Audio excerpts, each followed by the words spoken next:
En este video, vamos a entender el origen de los iraníes en la Biblia y cómo las profecías bíblicas involucran a Irán. También vamos a entender si de alguna manera el origen del pueblo iraní y su contacto con el pueblo de Israel forma parte de un cuadro profético y escatológico para el fin de los tiempos. Desde tiempos antiguos, el territorio que hoy conocemos como Irán ha jugado un papel significativo en los relatos bíblicos, desde los inicios registrados en Génesis hasta los grandes imperios que moldearon la región. Muchas personas no lo saben, pero la Biblia dice mucho sobre el origen y la historia del pueblo iraní. El territorio del actual Irán, conocido en la antigüedad como Persia y anteriormente aún como Elán, es citado de forma significativa en parte de la historia bíblica en los tiempos del Antiguo Testamento. De hecho, la historia de los pueblos iraníes primitivos comienza desde los inicios registrados en el libro de Génesis y se extiende a través de diversos periodos marcantes, pasando por la formación de grandes imperios que interactuaron directamente con los israelitas. Vamos a comenzar esta historia partiendo de la Edad del Bronce, hasta que finalmente lleguemos al dominio persa durante y después del exilio babilónico.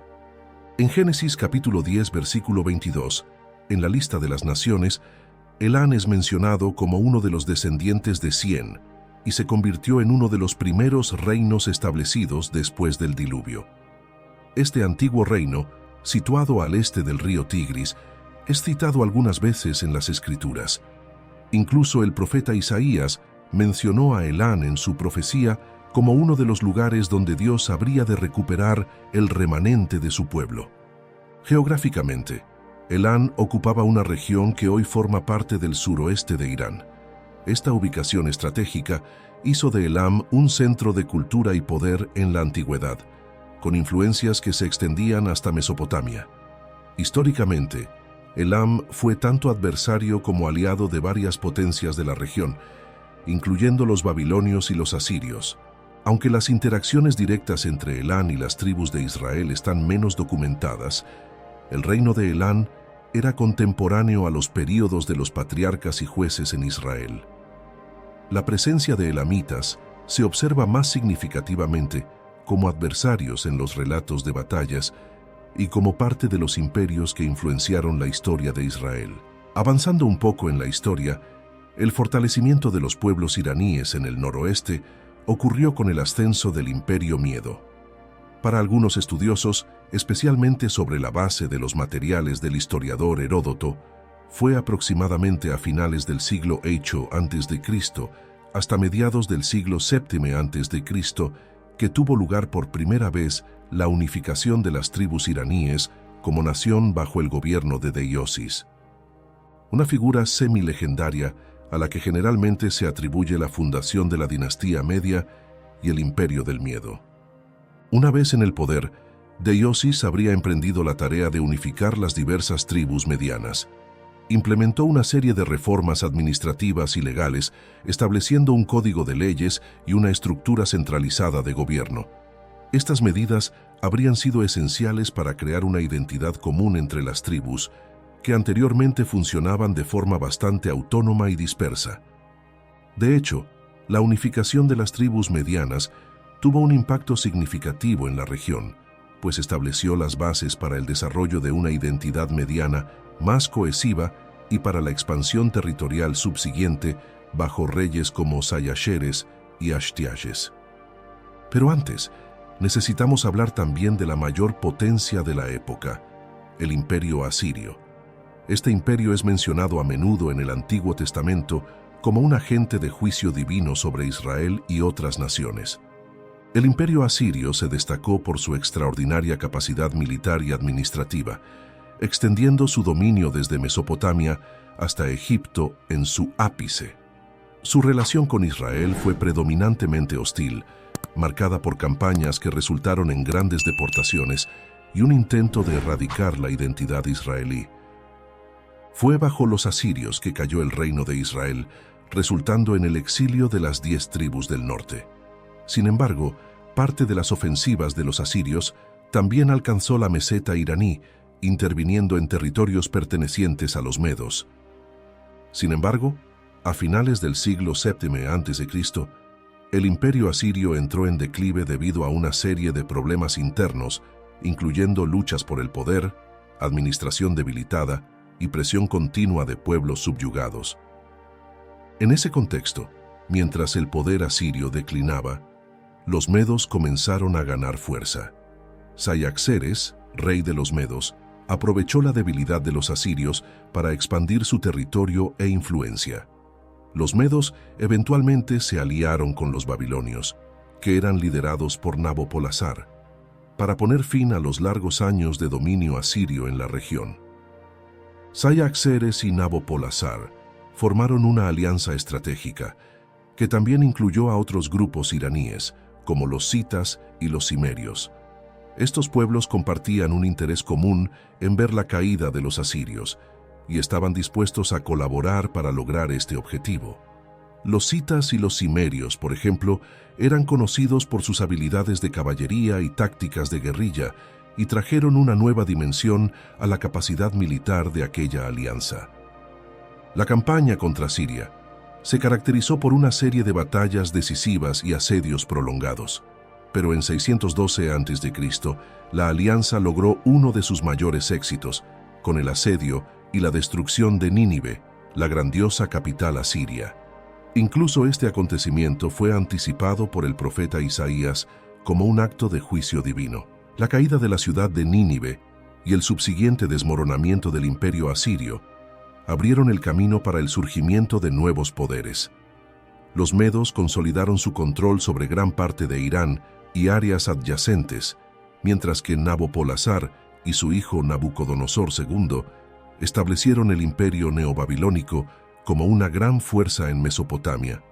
Las ascensiones de los medos y babilónicos simbolizaron una transición de poder importante en la región, influyendo directamente en el contexto político en el que se encontraba el pueblo judío.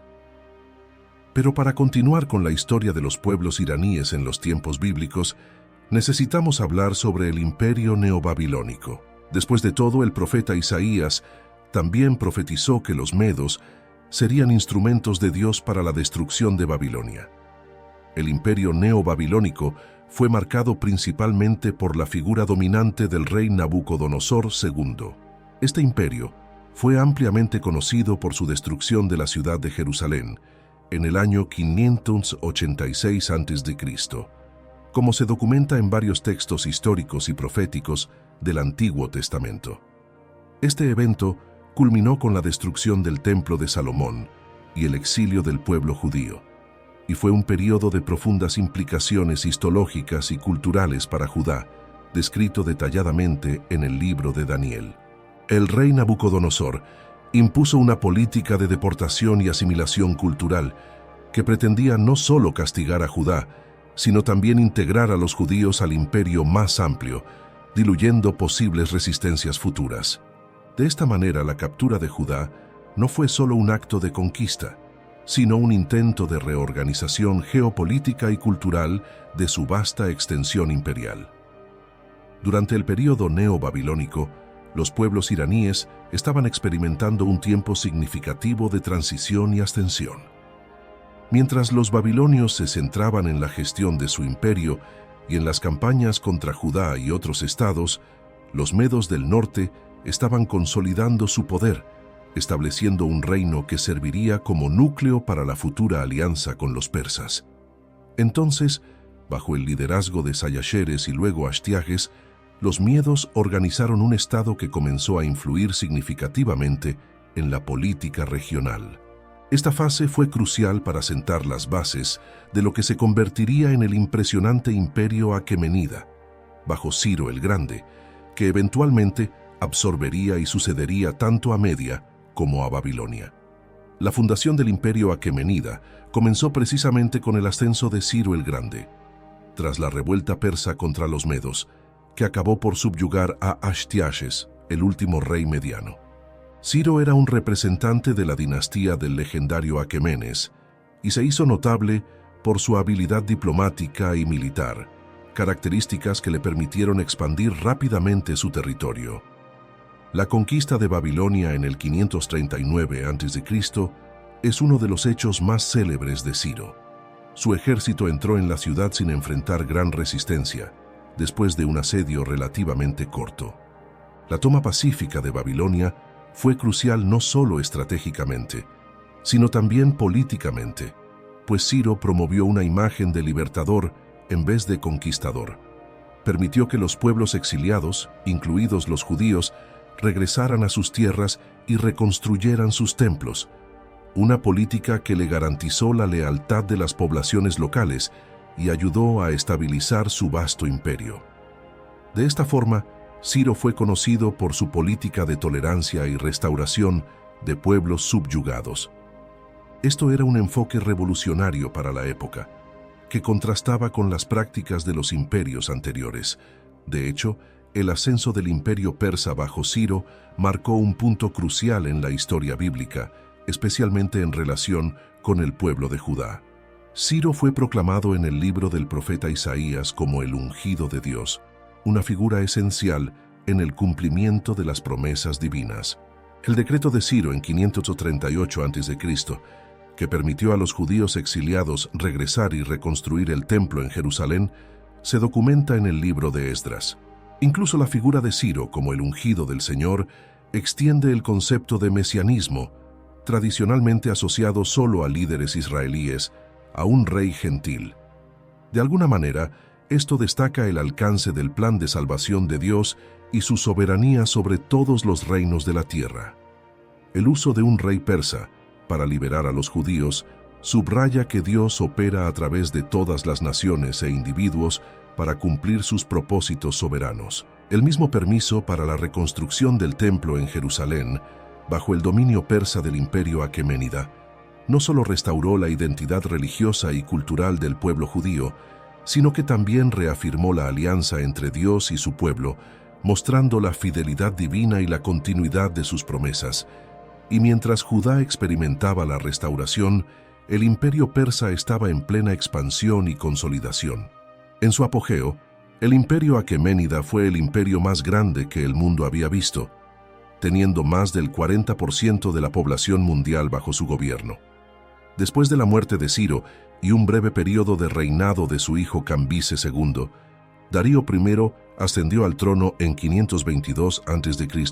tras suprimir varias revueltas internas que amenazaban la estabilidad del imperio.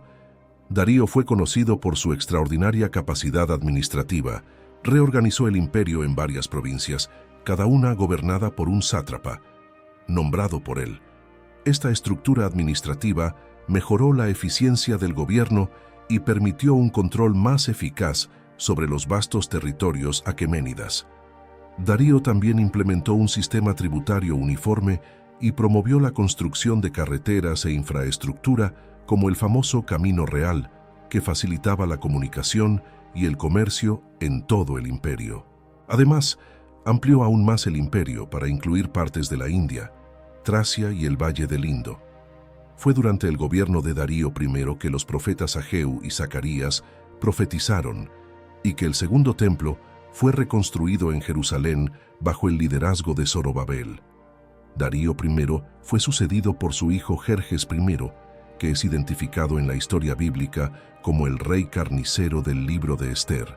El libro de Ester incluso trae un retrato más interno de la corte persa y describe un período en que los judíos vivían bajo amenaza de exterminio por parte de Amán, un alto oficial del rey carnicero. En ese contexto, una joven judía exiliada llamada Hadasa, que también recibió el nombre de persa Ester, fue sorprendentemente elevada a la posición de reina de Persia y jugó un papel crucial en la protección de su pueblo. Con valentía y astucia, ella reveló la conspiración de Amán al rey de Persia, lo que eventualmente llevó a la ejecución de Amán y a la exaltación de su primo Mardoqueo, a una posición de influencia en la corte del imperio aqueménida. De esta manera, la historia de Ester ilustra no solo la integración de los judíos en la sociedad persa, sino también la providencia divina y la idea de que Dios pone a las personas en posiciones estratégicas para cumplir sus propósitos. Después, cuando Artajerjes I, hijo de Jerjes, ascendió al trono, parte importante de la historia judía se desarrolló. Esto se debe a que este período estuvo marcado por las actuaciones de Esdras y Nehemías. Esdras era un sacerdote escriba que dirigió el segundo grupo de exiliados que regresó a Jerusalén bajo el patrocinio del rey Artajerjes I. Esdras fue el encargado de restaurar la ley mosaica y reformar la comunidad judía que se estaba desviando de sus tradiciones religiosas después del retorno del exilio. El mismo libro de Esdras relata su papel en la reconstrucción de la vida religiosa y cultural, reafirmando la Torá como la base de la identidad y práctica judía. Por otro lado, Nehemías era un copero de gran confianza de Artajerjes I y acabó convirtiéndose en gobernador de Judá. Fue conocido por su liderazgo en la reconstrucción de los muros de Jerusalén, un proyecto que en ese contexto simbolizaba la restauración de la dignidad y seguridad de la ciudad. La autorización y el apoyo de Artajerjes para los emprendimientos de Esdras y Nehemías demuestran el enfoque persa de gobierno en aquel tiempo, que permitía cierta autonomía local mientras mantenía el control imperial. El imperio persa finalmente llegó a su fin ante las conquistas de Alejandro Magno en 331 a.C. y el establecimiento de su vasto imperio. Sin embargo, con la muerte de Alejandro Magno, su imperio fue dividido entre sus generales y de esa fragmentación surgieron tres principales reinos helenísticos: el Ptolemaico en Egipto, el Seleucida en Asia Menor y el Antigónida en Macedonia y Grecia. Entonces la región donde hoy es Irán fue dominada por el imperio Seleucida, que controlaba una gran área que incluía la mayor parte del cercano Oriente. El gobierno Seleucida en aquel territorio estuvo marcado por una política de helenización. Esto incluyó la fundación de ciudades al estilo griego y la promoción de prácticas religiosas y culturales griegas.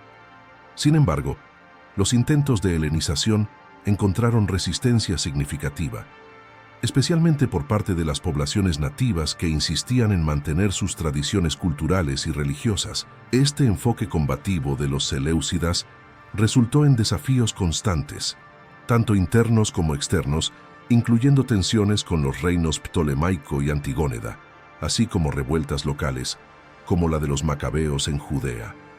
Ya en el siglo III a.C., los partas, que eran un pueblo de origen iraní, capitalizaron la creciente insatisfacción con los seleucidas para establecer su propio imperio. De esta manera, el imperio parta comenzó a ascender como una fuerza poderosa en la región de Irán. Los partas eran conocidos por su caballería pesada y habilidad de arquería, lo que les permitió resistir tanto a los romanos como a los seleucidas. El imperio parta mantuvo muchas tradiciones iraníes y promovió el zoroastrismo como religión del Estado, lo que ayudó a fortalecer la identidad y la cultura iraníes después del período de helenización. Incluso aquí vale señalar que la religión más influyente y más duradera del antiguo Irán fue justamente el zoroastrismo. Básicamente, esta religión enseñaba que los humanos tenían el deber de elegir entre el bien y el mal, con sus decisiones afectando su destino final.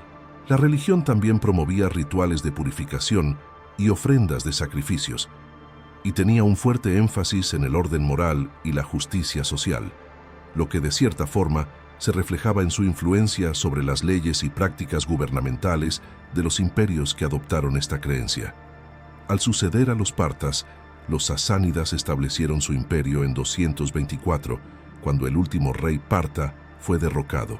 El imperio sasánida revitalizó la cultura y tradiciones persas, reintroduciendo y reforzando muchos aspectos del antiguo imperio aqueménida. Los sasánidas fueron grandes rivales del imperio romano y posteriormente del imperio bizantino. Ellos fueron conocidos por su administración eficiente, su infraestructura de carreteras y ciudades, y también por el florecimiento del zoroastrismo, que fue promovido como un elemento unificador e identitario en todo el imperio. Sin embargo, a principios del siglo VII d.C., se produjo la invasión árabe de Irán, que se aprovechó del debilitamiento del imperio sasánida, lo que resultó en el dominio islámico sobre la región. La islamización de Irán no fue inmediata, sino que se produjo gradualmente durante varias generaciones. El zoroastrismo, aunque inicialmente tolerado, comenzó a ser cada vez más marginado, con muchos iraníes convirtiéndose al Islam, atraídos tanto por los aspectos sociales y económicos como por la nueva estructura de poder. Finalmente, el Islam reemplazó al zoroastrismo como religión dominante, moldeando profundamente la identidad cultural y religiosa del Irán moderno. Entonces, como quedó claro ante todo ese panorama, las historias iraní e israelí tuvieron contactos importantes a lo largo del tiempo. Pero desde el punto de vista bíblico, ¿hay aún más que suceda entre estas dos naciones? Dentro de algunas ramas del cristianismo, especialmente aquellos que adoptan una perspectiva futurista de la escatología bíblica, Irán, como heredero de la antigua Persia, es frecuentemente discutido en el contexto de profecías escatológicas que involucran a Israel. Estas interpretaciones se basan en pasajes bíblicos que son vistos como posiblemente referidos a eventos futuros que involucran a estas naciones. Uno de los textos más citados es Ezequiel, capítulos 38 y 39, que describe una gran batalla que involucra a Gog y Magogue, liderando una coalición de naciones contra Israel. Aunque Persia se menciona explícitamente como una de las naciones aliadas a Gog, la identificación exacta de una Gogue y la interpretación de los simbolismos en esa profecía varían ampliamente entre los estudiosos y teólogos. Algunos intérpretes futuristas ven esta referencia a Persia como una indicación de que Irán moderno jugará un papel importante en futuros conflictos contra Israel. Esta visión está influenciada por el contexto político contemporáneo, en el cual las tensiones entre Israel e Irán son frecuentemente noticiadas, e Irán es visto como uno de los principales adversarios de Israel en Oriente Medio. Partes del libro de Daniel también son recordadas en esta discusión, particularmente los capítulos que describen las visiones de los 4 imperios mundiales y la subsiguiente venida del reino de Dios. Daniel 8, por ejemplo, detalla un enfrentamiento entre un carnero con 2 cuernos, que representaba a los reyes de Media y Persia, y un chivo, que representaba al rey de Grecia. Algunas interpretaciones futuristas relacionan esas figuras a eventos modernos o futuros, viéndolas como simbólicas de principios o fuerzas aún en actuación hoy. Teológicamente, el enfoque futurista de la escatología que incorpora las naciones modernas en las profecías bíblicas puede ser fascinante y controvertido. Sí, por un lado, resalta la creencia en la relevancia continua de la Escritura para los eventos contemporáneos. Por otro, fácilmente puede caer en el error de sobreestimar conexiones directas entre textos antiguos y contextos políticos modernos. Esto a menudo resulta en interpretaciones excesivamente especulativas o influenciadas por lecturas modernas de los textos bíblicos. A pesar de que estas discusiones sobre Irán, Israel y las profecías escatológicas reflejan el deseo de muchos cristianos de entender los planes divinos para el futuro, esto no les da el derecho de marcar fechas y eventos en la agenda de Dios, como lamentablemente muchos terminan haciendo. Sin duda, todo conflicto forma parte del cumplimiento del aviso dado por el Señor Jesucristo de que la historia sería marcada por guerras y rumores de guerras, y desde que Jesús habló esas palabras, el mundo jamás supo lo que es tener paz de forma completa y duradera. Sin embargo, este enfoque estrictamente especulativo a menudo termina haciendo que la gente pierda el enfoque del verdadero mensaje bíblico sobre temas como este. Por ejemplo, en este video, exploramos el origen bíblico de los pueblos iraníes y sus complejas relaciones con naciones vecinas, incluidos los israelitas, desde los tiempos elamitas en la Edad de Bronce hasta el impactante Imperio Persa. Pero en lugar de concentrarnos en tratar de encontrar códigos proféticos en estos pasajes bíblicos, que supuestamente nos permiten relacionarlos específicamente con eventos modernos, debemos poner nuestra atención en la manifestación de la providencia divina a lo largo de toda esta historia.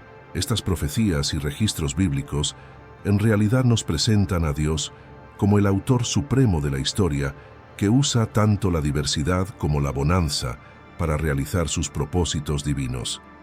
En otras palabras, el mensaje central que atraviesa todos estos relatos bíblicos y profecías, sin duda, es la soberanía de Dios sobre todas las naciones y eventos históricos.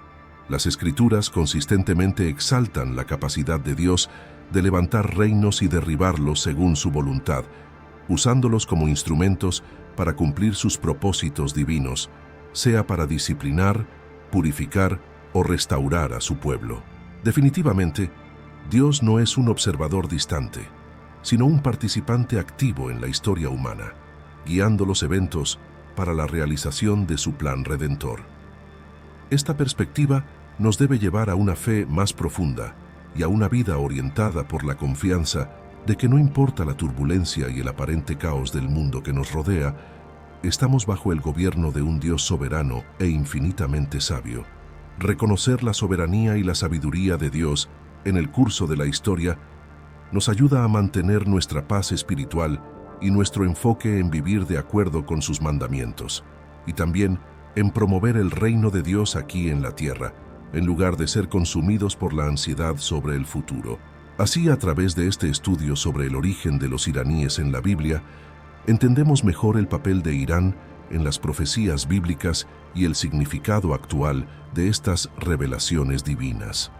Recordemos que las Escrituras nos ofrecen orientación y esclarecimiento en los momentos de incertidumbre. Te agradecemos enormemente por acompañarnos hasta el final. Te pido que te inscribas en nuestro canal, dejes tu like para fortalecer nuestra misión y compartas este video con amigos y familiares. Que Dios continúe iluminando nuestros corazones y mentes mientras buscamos comprender sus palabras. Que su bendición permanezca sobre usted y su familia. Dios te bendiga.